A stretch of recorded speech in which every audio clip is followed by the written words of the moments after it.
ఒకటి వాస్తవం. ఒక్కసారి తెలంగాణ రాష్ట్ర ప్రజలు గమనించాలి ఈ సారాంశాన్ని. కేటీఆర్ ఏమంటుండంటే, మీరు ఎన్ని పూడ్చిండ్రు, ఎన్ని మంగళారతి పట్టిండ్రు, అసలు 420 లేగా ఈ 420 అని చీఫ్ మినిస్టర్ రేవంత్ రెడ్డి అనడం జరుగుతుంది. అంటే రేపు ఈ మ్యాచ్ల గురించి పోలుస్తున్నాడు ఎవరు? కేటీఆర్. ఒక్కసారి బుద్ధి ఉండాలి. మీ డాడీ కేసీఆర్ పక్కకే ఉన్నాడు. ఏమన్నావు నువ్వు? నిధులు నియామకాలు నీళ్ళ గురించి మాట్లాడితే మీ అయ్య చేయలేకపోయిండు, నువ్వు చేస్తున్నట్టుగా ఫీలింగ్ నీకు. ఒకటి.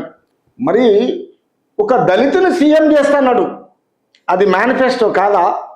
ఒక దళితుని సీఎం చేస్తున్నాడు, చేసిండా? లేదు. నిధులు నియామకాలు నీళ్ళ గురించి అడిగి చేసిండా? లేదు.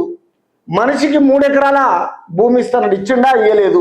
అంటే వాళ్ళు చేస్తేనేమో సంసారం, మిగతా వాళ్ళు చేస్తేనేమో కాంగ్రెస్ వాళ్ళు చేస్తే వ్యభిచారం. సిగ్గుండాలి కొంచెమన్నా మాట్లాడడానికి. గురిగింజ ఎరుపు ఉంటుంది, దాని వెనక సైడ్ నలుపు అనేది కనిపించదు. కేటీఆర్ గిన ఆ మూసి కంటే అన్యాయం ఉంటుంది ఆ నోరు.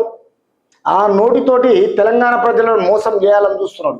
ఇప్పుడు కేసీఆరే అంటాడు, ఈ తెలంగాణ రాష్ట్రాన్ని ఇచ్చింది 29వ స్టేట్గా పార్లమెంటులో బిల్లు పెట్టింది సోనియా గాంధీ ఇచ్చిందని క్లియర్గా చెప్పిండు.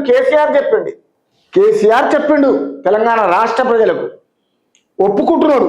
కానీ కొడుకు షాడో సీఎం కదా, అంటే తిట్టపూర గాడిద కొడుకు అన్నట్టుగా తండ్రి చేసేది ఒక పాటు, కొడుకు చేసేది ఒక